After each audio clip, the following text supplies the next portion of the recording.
The views and opinions expressed by the hosts and the guests do not reflect those of the show, the management, and the company. Hello, sa ako dito, tamang oras mismo po ba ito? Martinez po ito. Aaksyonan po ba agad natin niya? Ora mismo. Tandaan nyo, ito yung dating airport.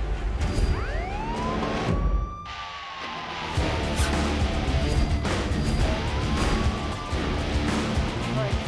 Ano naman kayong dalawa pinagchichismisan yung mga marites kayo, ha?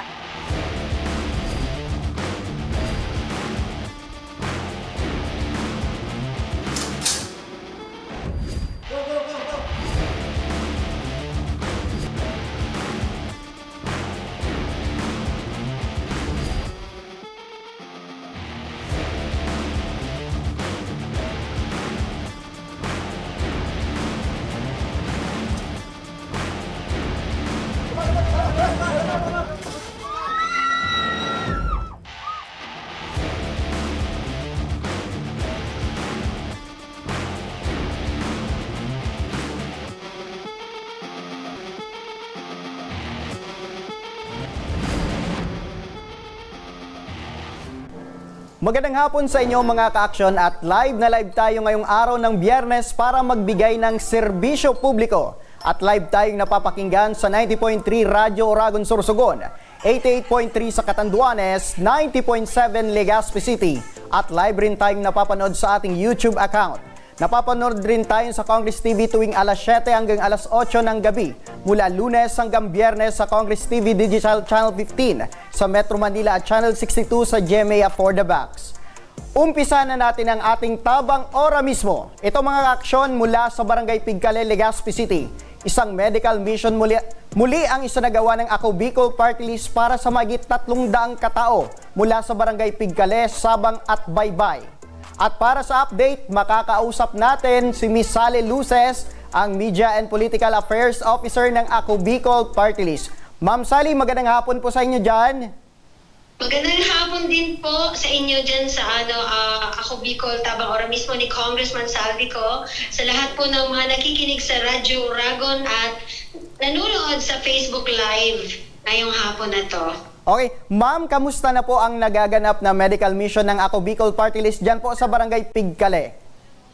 Well, alam mo, overwhelming dahil napakaraming tao, lambat ang dumating para mag-avail po ng libreng medical check-up at makakuha po sila ng mga gamot. At hindi lang po medical check-up ang nangyayari po sa Pigkale, kundi meron din pong dental na marami pong ating mga kababayan ngayon nagpapabunot ng kanilang mga ngipin.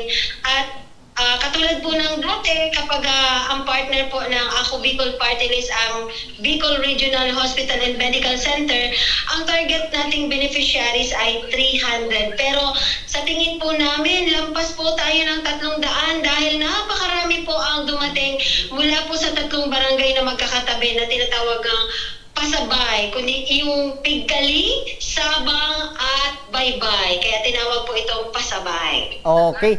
Ma'am, Alitap-tap, anong oras po ito nagsimula ang libreng serbisyo ng Ako Bicol Party List dyan po sa Barangay Pigkale, ma'am? Well, napakaaga po na dumating.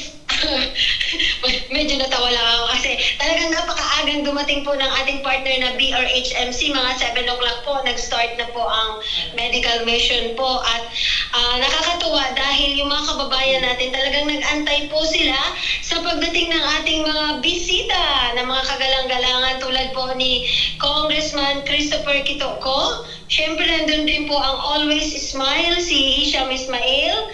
At napakarami pa pong ibang dumating na mga bisitang inaasahan po ng Ako Bicol Party List. Mga katuwang po para po dito sa medical mission na pinamagatang ang karahayan mo, simbag ko. Okay. Ma'am, nung sabi mo, maliban dyan ma'am sa medical na aspeto, ano po ang maaring asahan ng mga residente po dyan sa ginaganap na medical mission?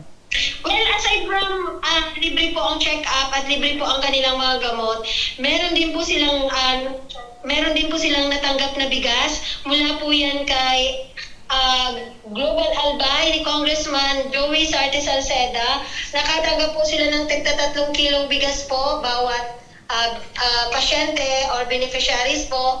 At pero pa dun po, libre po ang pagkain. Meron po doon na libreng lugaw, mula po yan kay Kong Kitoko. At syempre, hindi nawawala po ang tinapay ng Gardenia Bakeries Philippines Inc.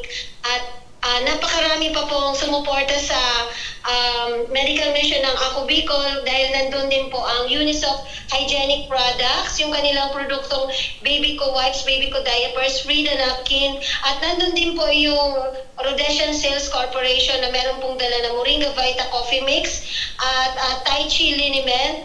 At of course, nandun din po ang Mogo Mogo, the number 1 na Tadi Coco Juice Drink. Ew, get it you!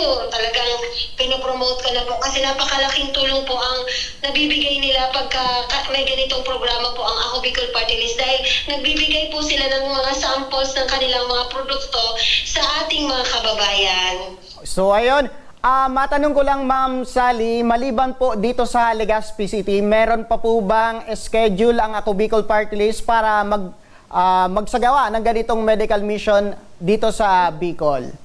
Yes, meron pa po tayong mga naka-line up na natitira pa po ng mga medical mission dahil tulad nga po ng sinasabi ng ating mahal na congressman na si Congressman Saldico na dadalhin ng Ako Bicol Party List ang mga ganitong programa sa ating mga kababayan, especially po yung mga hindi nakakapagpa-check up sa hospital o kaya sa mga clinic ng doktor dahil natatakot sila kung ano man ang maging resulta.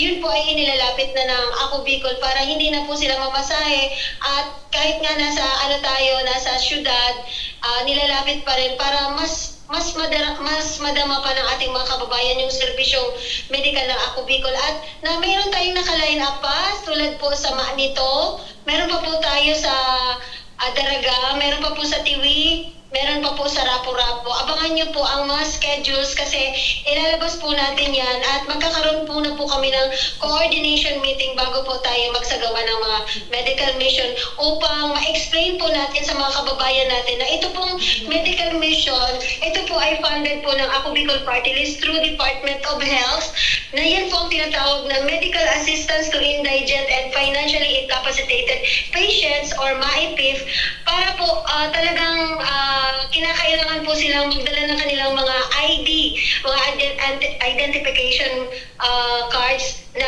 issued by the government kasi importante po yun dahil nga po sinabi ko po na MAIPIF po ang ginagamit nating fund para po dito sa medical mission. Okay. So ayan mga ka-aksyon, ang Ako Bicol Party List walang sawa sa pagtulong maliban lang sa medikal at edukasyon. Tuloy-tuloy po ang pagtulong ng Ako Bicol Party List. Maraming salamat po Miss Sally Luces, ang alitap-tap ng Ako Bicol Party List, ang Media and Political Affairs ng Ako Bicol Party List. Ma'am Sally, maraming salamat po.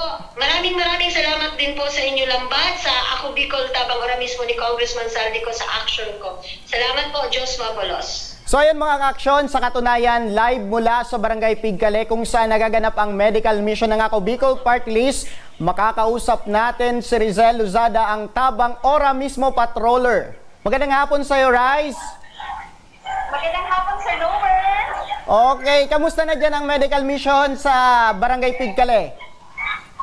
Yes, Sir Lower, dinagsa nga ng daang-daang residente mula sa Barangay Pigkale, Sabang at Baybay ang medical mission na ito na hatid ng Ako Bicol Party List. Sa kasalukuyan, Mr. Nover, ay madami na ang natingnan ng doktor, madami na din ang nakakuha ng gamot, at ang iba ay nagsinumiya na dahil tapos na silang matingnan ng doktor.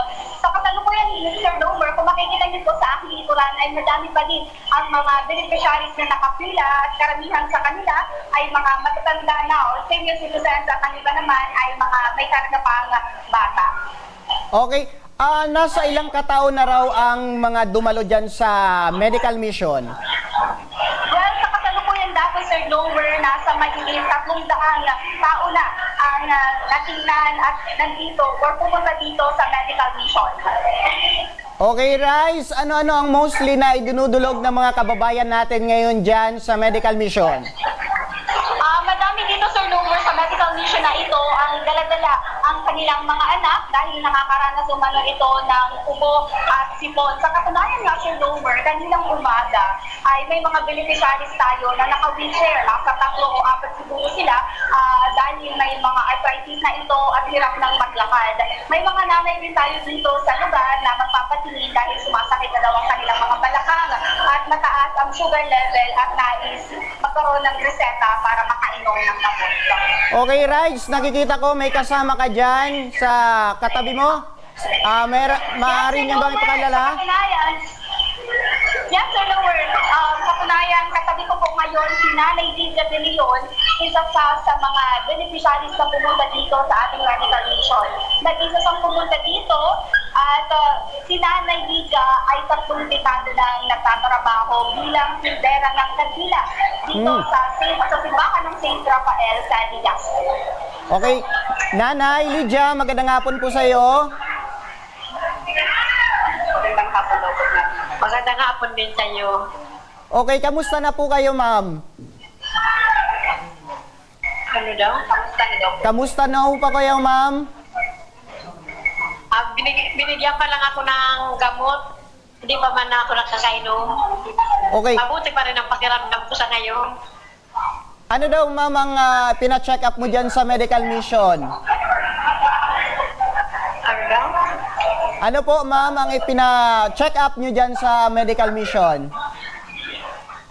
Ano daw, Bill? Ano daw po yung pinatingnan niyo dito sa medical mission? Pinatingnan ko yung kasi may sipon ako, may ubo. Pero hindi naman ako nabigyan ng gamot kasi kailangan ko raw magpa-x-ray, saka magpa-laboratory.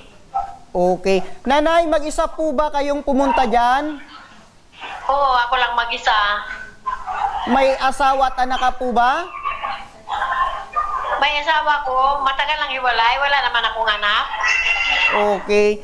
Kailan pa po kayo huling pumunta sa doktor bago nagpunta dyan sa medical mission ng Ako Bicol Party List? Matagal na.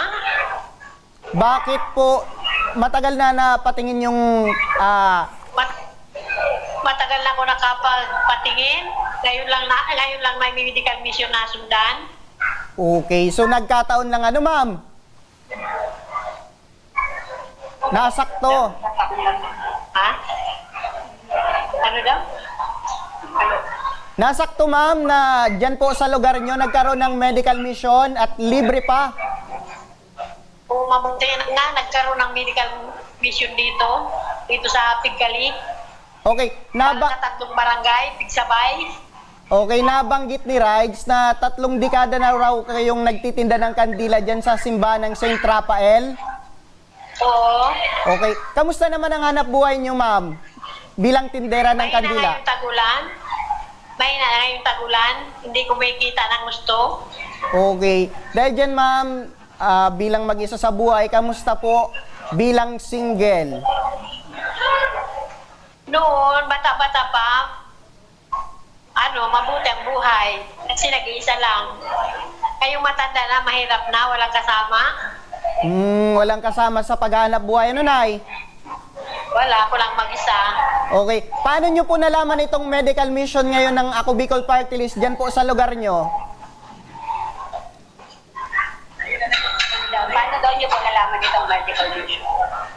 Sa barangay namin, sa barangay 31, may nagpunta sa bahay ko na official ng barangay. Nabigyan ako ng isang ticket para dito sa medical mission. Malaking pagpapasalamat ko sa kanya. Okay. So ngayon, Nay, nakahingi ka na ba ng gamot dyan sa pina-check upan nyo? Hindi pa kasi kailangan ko lang magpa-x-ray saka magpa-laboratory. Okay. Gaano na ito kalaking tulong sa iyo itong medical mission ng Ako Bicol Party List dyan po sa lugar nyo? Gaano daw po nakatulong itong medical mission? Malaking tulong ito, lalo na sa barangay, sa 3 barangay na ito, marami ang mahihirap. Nabigyan sila ng mga gamot, lalo ng mga bata. Okay. Nay, Malaking tulong ito sa amin. Opo. Ano po ang mensahe natin sa Ako Bicol Party List? Kumbaga, sa haba ng panahon, napacheck upan natin ang ating karamdaman. Maraming salamat sa Bicol Party List, Ako Bicol Party List, sa kay Joey Sancida, sa Hisham Ismael, kay Attorney Mayor Pido Garbin,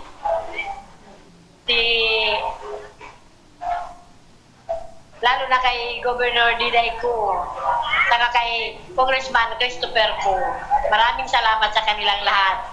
Okay. Nanay, hiling... Nabigyan kami ng, Opo. nabigyan kami ng pagkakataong mabigyan ng gamot, mapakain dito, nabusog kaming lahat. Maraming salamat sa kanila. Opo, yan po ang Ako Bicol Party List kasama si Congressman Zaldico, Congressman Joey Sarte Salceda. Maraming din salamat Nanay Lydia, bilang tulong na rin po sa inyo. Maipapaabot kaming cash assistance para po sa inyo. Rides, pakibigay na po. Maraming salamat dito. Malaking tulong ito sa akin. Okay. Nay, maraming salamat po at naway maging magaling na po kayo sa inyong karamdaman. Maraming salamat dyan, Rizel Luzada, ang patroller ng Tabang Ora mismo. Yeah, Sir Nomer, dagdag ko lang din po kanina, sa mga sagot ni Nanay. Si Nanay ay kailangan niya mag-undergo ng laboratories po mula sa ating DHRMC at libre niyo po itong matatanggap. Doon po, Sir Nomer, after niya po magawa lahat ng laboratories, ay makakatanggap po siya ng libreng gamot mula sa DHRMC. So, And yun lang din po yung payo sa kanya ng doktor kanina. And yes, Sir Nomer, mula dito sa Pig Legazpi City, ako si Rizel Luzada, balik sa'yo. Maraming salamat, Rizel. At sa pagbabalik ng Ako Bicol Tabang Ora mismo, mag-iina na binalot ng takot matapos sugurin ng lasing na lalaki at mag-amok ng gulo. Ora mismo nating inaksyonan. At isang magsasaka sa Sorsogon, tinubuan ng bukol sa gilagid. Ang ating pagtugon, abangan. Kaya huwag kayong bibitaw dahil magbabalik pa ang Tabang Ora mismo.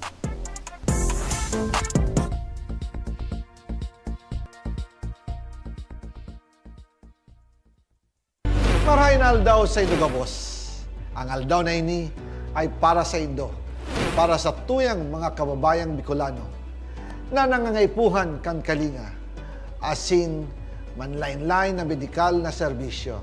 Ini po ang sa tuyang dalan para makapaghatod kan serbisyo maski guraano ini karayo o karani ang sa Indong kinamumugtakan. Ang Tarabangan Caravan ay saro pong inisyatibo kan Ako Bicol Party List na igwang layunin na darahon ang serbisyo medikal asin dental direkta sa saindong mga komunidad.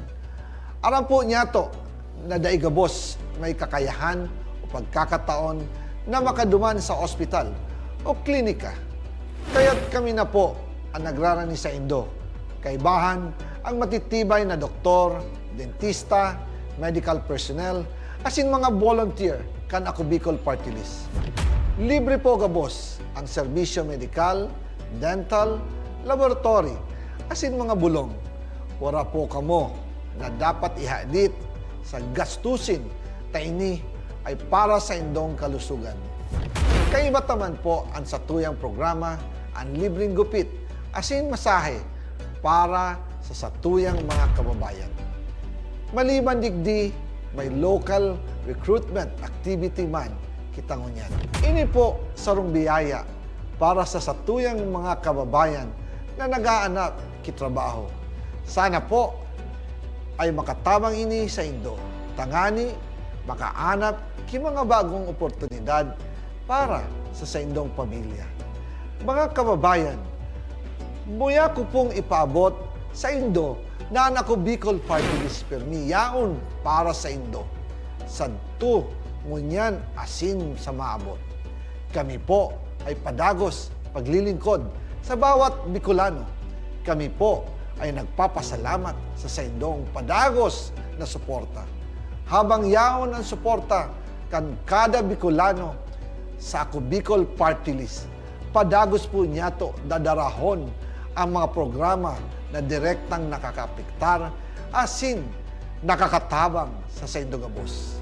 Sa giraray, dakulaw pasasalamat po sa indong pagtangkilig asin pagtitiwala naway padagos niya tong ipangaji ang mga kalusugan asin kaligtasan kang bawat saro. Padagos po kitang magtarabangan asin magkasararo para sa mas malusog, asin masiglang Bicolandia. Nakulang salamat po, asin marahay na aldaw sa Indogabos.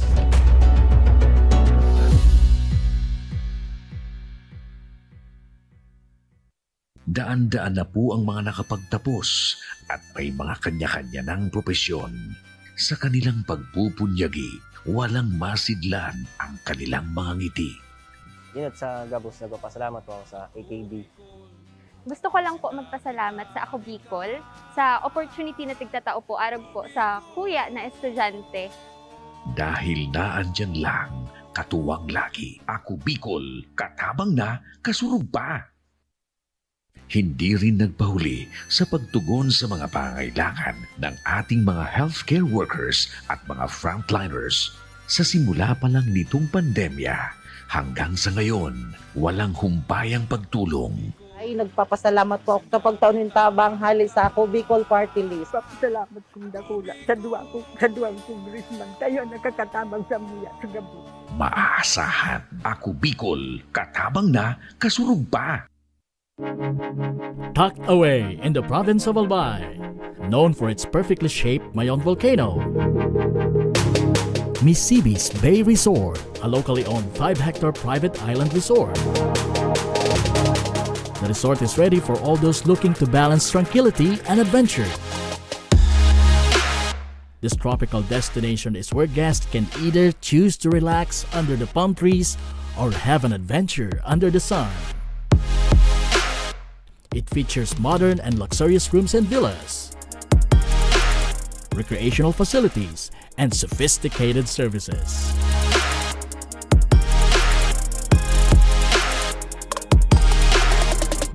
Come and experience Misibis Bay Resort, your tropical island getaway.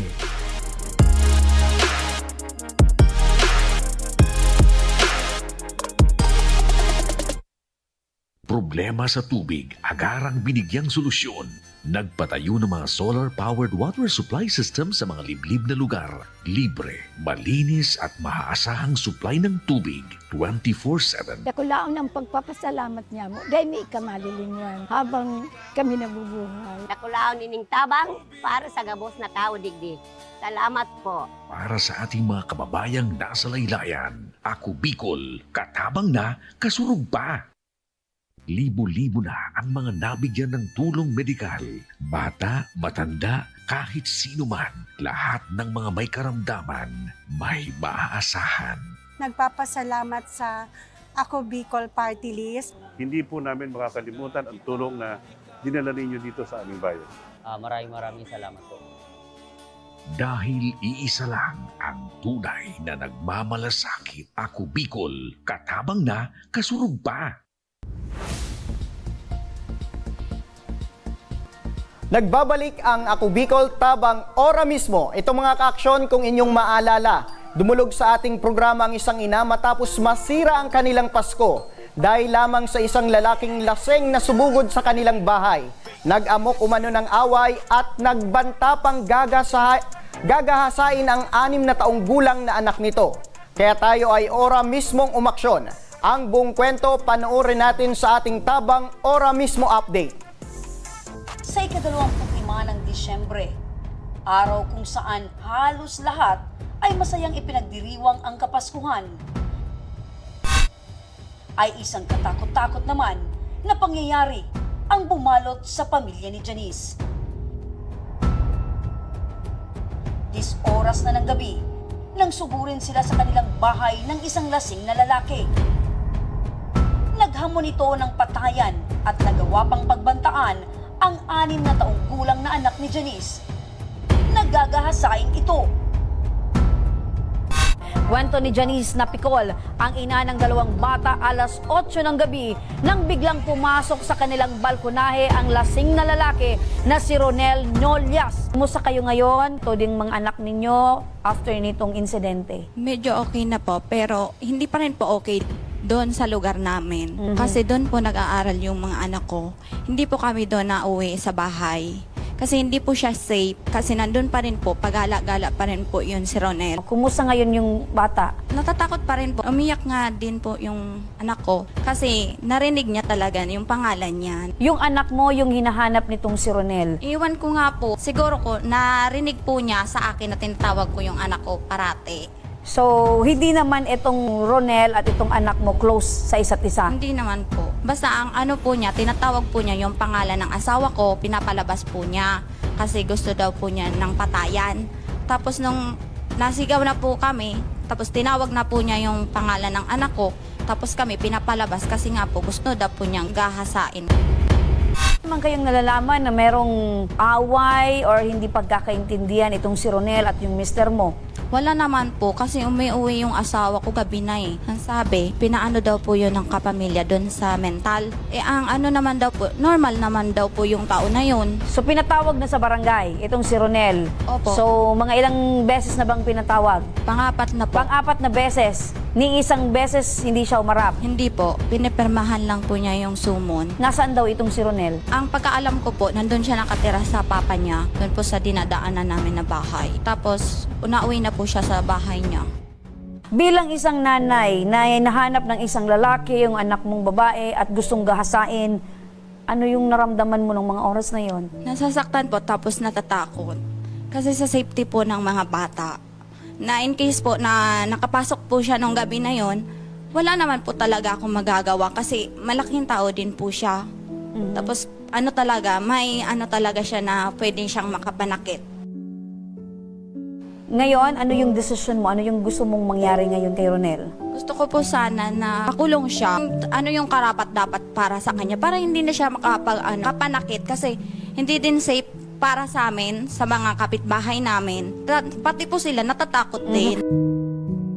Ano po bang kaso yung maaring kaharapin itong si Ronel sa ginawa nitong pananakot sa mag-iina? Ma'am, malaking kaso po yan, ma'am. Pag minumbigat ang inabuso at pinagtangkaan ng isang nasa hustong taong gulang. Yung Republic Act number 7610. Ma'am, kailangan po natin samahan na lang yung bata sa presinto, sa nearest police station kung saan nangyari yung pang-abuso para makapag-file na po tayo ng kaso, ma'am. Narinig niyo po, Ma'am Janice, desidido ka bang magsampa ng kaso? Opo, desidido po.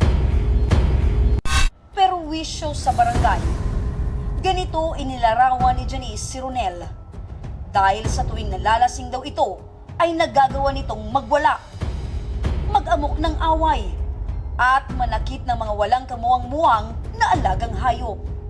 Kaya yung ano talaga namin dun sa lugar namin, kung bakit hindi nga po masolusyonan yun. Kasi nakailang ulit na nga po yun, nagwawala. May times pa nga po yun na pinadakip po talaga yun ng barangay official namin, ni Kapitan. Anytime, kung gusto niya talagang magwawala po talaga yun. Kahit sa pulis, hindi naman po talaga siya nakikinig. Kinuhanan na po siya ng mga kutsilyo. Tapos hindi na siya pinapainom, umiinom pa din. Nakakatakot na din po. Perwisyo po talaga siya ng barangay. Minsan nga may mga kasama kaming kapitbahay namin na dalaga pa. Tapos yung nanay kasama namin. Puro kami babae. Tapos nandun po talaga siya. Nagbabantay po talaga siya doon.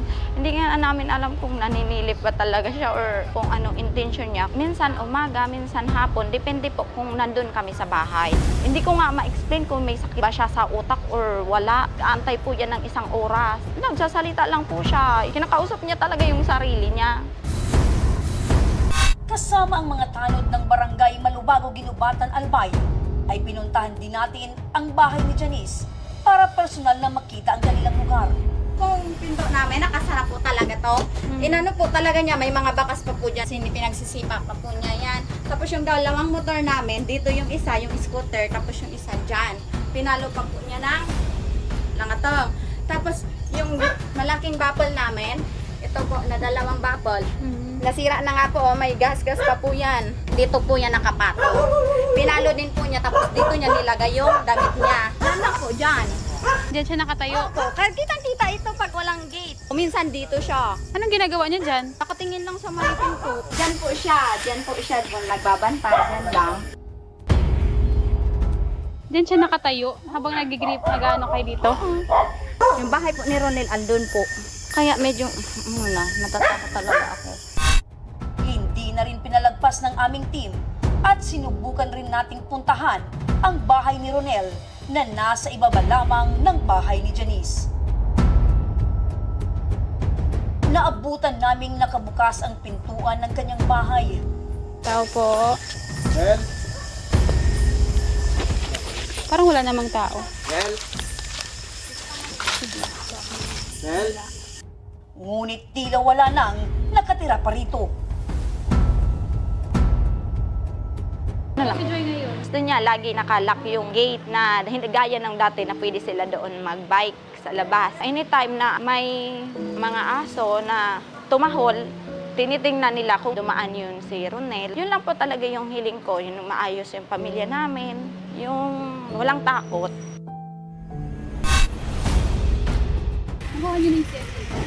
Matapos makakuha si Janice ng Certificate of File Action mula sa kanilang barangay, ay agad na rin siyang sinamahan ng aming team sa Ginubatan Police Station upang formal nang masimulan ang proseso ng pagsampa ng kaso.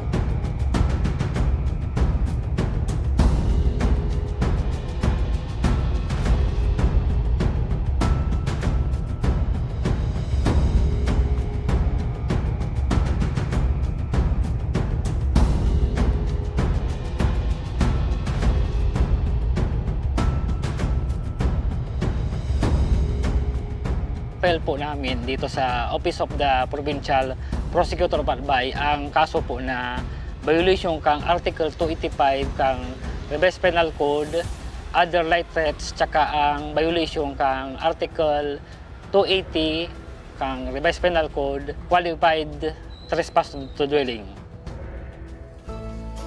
Salamat ko po na mayroon pong ganitong programa yung Ako Bicol Tabang Ora mismo na tumulong po sa mga nangangailangan ng tulong, ganito po sa mga legal po na aksyon. Maraming salamat po sa mga aksyon, sa tulong po, sa oras po na linaan, sa lahat-lahat po.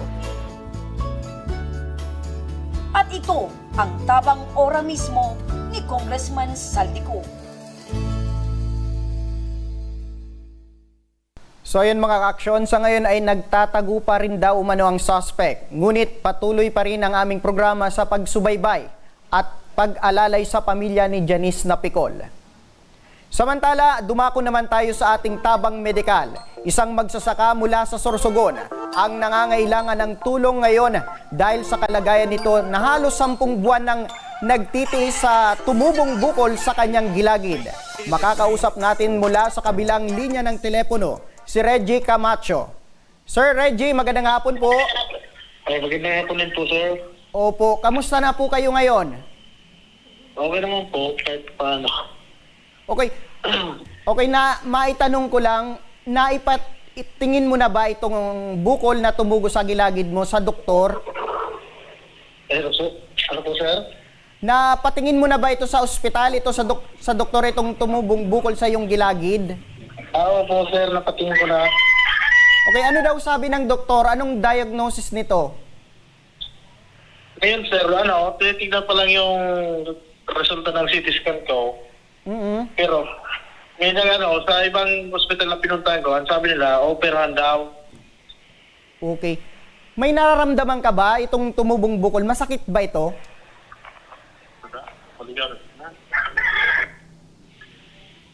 Tay, Reggie, opo, may nararamdaman ka ba itong pagtubo ng bukol sa iyong gilagid? Masakit ba ito? Hindi naman po. Pero nung una, bago siya tumubo, kapag pag gumising akong umaga, pag nagmumuga ko, yun, sumasakit. Pero nawawala din. Nung tumagal, nagkaroon na siya ng maliit na bukol na. Kala ko, sa ngipin lang, hindi ko siya pinansin kagad na Nang nagpa-check up na ako sa ospital, binigyan ako ng gamot. Pagkaubos ko ng gamot, di naman nawala. Kaya naman ako sa ibang ospital, nagpa-check up naman ako.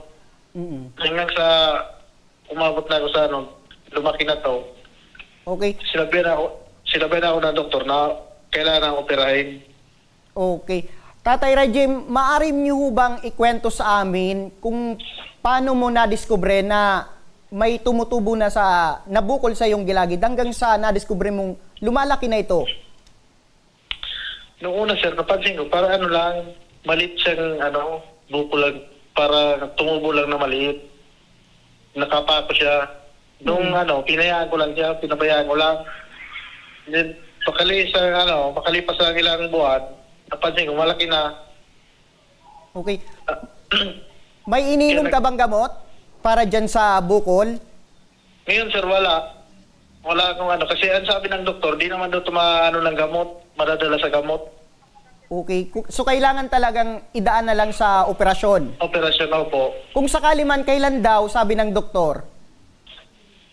Ang sir ng doktor is, titignan muna yung mga resulta ng test codes, yung sa CT scan. Okay. Kapag na tignan na nila, doon na nila kung kailan na kumaoperahan. Okay, Tatay Reggie, maitanong ko lang, ano po ang yung hanap buhay nyo? Wala sir, pagsasaka lang sir. Okay, paano itong naka-apekto itong pagtubo ng bukol sa iyong hanap buhay? Sa ngayon sir, kapag nagbubuhat ako ng mga bigat, parang ang mukha ko yung may bukol na is namamanhit. Okay, may pamilya ka, tatay? Meron po. Okay, so paano yung panggastos nyo araw-araw na ngayon na may karamdaman ka? Meron yung sir, yung naipong mga palay sa pagsasaka, yun ang ginagamit namin yung pang gastos araw-araw. Okay, nakita ko sa picture meron kang anak. Ilan na po yung anak nyo? Isa po. Okay. So ngayon, Tatay Reggie, ano po ang desisyon mo? Desidido ka ba mag-undergo sa operasyon? Opo. Desidido po ako, sir. Kasi gusto ko pong maalis na to para makapaghanap buhay naman ulit ng maayos. So ngayon, maliban sa operasyon, ano po yung kailangan nyo ngayon, Tatay Reggie? Sir? Wala pa naman ako, sir, na masyadong, kasi check up lang muna ngayon. Siguro, lang, panalangin na lang muna. Sana alis na ito. Okay. Yan si Tatay Reggie, 10 buwan na raw ang kanyang dinaramdam na tumubo na bukol sa kanyang gilagid. Para sa agarang pagtugon, Tatay Reggie, sa pangailangan nyo, nasa kabilang linya ng ating telepono si Miss LB Sedeño, ang coordinator ng Ako Bicol Party List. Ma'am LB, magandang hapon po sa inyo. Yes po, good afternoon, sir. Good afternoon din kay Tatay. Good afternoon po. Okay. Ma'am, nasa telepono po nakikinig si Tatay Reggie. 10 buwan na raw ang lumipas, abang tumatagal, lumalaki raw yung bukol sa kanyang gilagid. Ano po ang pwedeng asahan ni Tatay Reggie mula sa Ako Bicol Party List? Sir, ganito po yan. Since mayroon rin check-up sa Tatay Reggie dito sa amin sa DRSMC, nakuha niya yung referral, meron na siyang check-up. Antayin po natin yung hinihingi ng doktor na result ng kanyang mga laboratory test and yung test po na hinihingi galing sa Orsogon para po ma-schedule siya kung anong dapat gawin. Kung dapat pa talaga siyang operahan or kailangan bang tunawin muna yung bukol o ano bang dapat gawin. At let's assured po na yung lahat ng babayarin sa atin sa DRSMC, sasagutin po na Ako Bicol Party List. Wala siyang alalahanin sa mga bayarin, sa doktor, and then sa hospital bill. So ayan, Tatay Reggie, narinig mo ba na lahat ng gagastusin ay shoulder na ng Ako Bicol Party List? Opo, narinig ko po. Maraming salamat po. Okay, Ma'am LB, ano po ang asahan na proseso ni Tatay Reggie para maumpisa na itong kanyang operasyon? Since meron pong hinihingi yung doktor sa kanyang papel, i-comply niya po muna yon. Pag na-admit na po siya dito, meron na kaming social worker na nag-assist sa kanila. Upon admission, may list of requirements na binibigay. Pag naka-admit na po siya, meron din mga nurses na pumupunta, may social worker na pumupunta sa ward nila. Bibigay lahat ng documents na kailangan nila, and then pupunta po sila sa amin once meron na silang hospital bill. Okay. Ma'am, maliban po sa operasyon, baka mayroon pang mga gamot na kinakailangan itong si Tatay Reggie. Maaari po bang i-shoulder na ng Ako Bicol Party List? Yes po, pag nag-admit naman po siya dito at yung gamot po, lahat ng test na available sa amin, nililibre naman po na Ako Bicol Party List. Wala silang babayaran. Okay, balikan natin si Tatay. Tatay Reggie, narinig niyo po, maliban sa operasyon, gagastusin, pati gamot, bahala ng Ako Bicol Party List. Ano po ang masasabi niyo? Maraming salamat po sa Ako Bicol Party List. Malaking tulong po yan sa amin. Okay?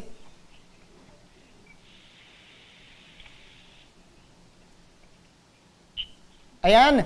Yan po, shoulder na po ng Ako Bicol Party List ang alalahanin ni Tatay Reggie, pati sa operasyon at mga gamot. Yan po sa tulong ng Ako Bicol Party List. Ma'am LB Sedeño, maraming salamat po ang coordinator ng Ako Bicol Party List. Makikipag-ugnayan na lang po kami muli sa inyo para sa mga susunod na hakbang na gagawin ni Tatay Reggie. Yes po. Okay. Tatay Reggie, maraming salamat po at ingat po kayo. Sabayan po ng dasal para gumaling kayo. Mananatili pong makikipag-ugnayan ang aming staff sa inyo, Tatay Reggie. Okay po, salamat po. At yan mga ka-aksyon ang ating mga natunghayan na binigyan ng agarang aksyon ngayong hapon. Para naman sa mga nais na humingi ng tulong sa aming programa, panoorin po natin ito. Sa may mga problemang legal at medikal na nais humingi ng tulong sa ating programa, maaari po kayong magsadya sa aming tanggapan sa ground floor Embarcadero de Legazpi, Victory Village, Legazpi City. Bukas po ang aming tanggapan mula Lunes hanggang Sabado, alas 8 ng umaga hanggang alas 5 ng hapon. Sa mga nasa Metro Manila naman po at kalapit na lugar, maaari rin po kayong humingi ng tulong sa Action Co Center sa North Wing ng Batasang Pambansa. Magpunta lamang po kayo tuwing araw ng Lunes alas 8 ng umaga hanggang alauna ng hapon. Para naman sa mga taga Caloocan City, bukas na rin ang ating Action Co Center sa Barangay 175 Multipurpose Hall, Caloocan City tuwing Miyerkules mula alas 10 ng umaga hanggang alas 12 yan ng tanghali mga kaaksyon. Maaari na rin po kayong magtungo sa Ako Bicol tabang ora mismo ni Congressman Saldico sa Camarines Norte sa Provincial Capitol Building, Barangay 3, Daet, Camarines Norte. At para naman sa mga taga Camarines Sur, maaari na rin po kayong dumulog sa Zone 2 Tagungtong, Goa, Camarines Sur.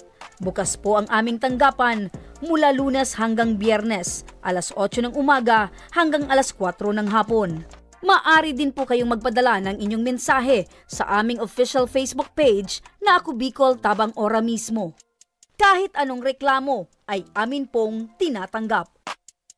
Huwag nyo rin pong kalimutan i-follow ang aming mga official social media account sa aming Facebook account, YouTube at TikTok account, Ako Bicol tabang ora mismo.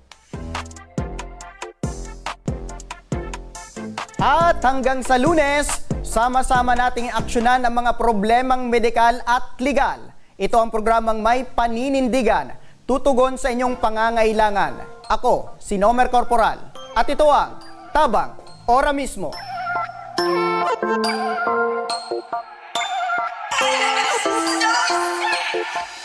Action ko sa mga nangangailangan, action ko lahat ay dadamayan. Noon at ngayon tayo'y sinamahan, action ko patuloy na magsisilbi. Action ko sa mga nangangailangan, action ko lahat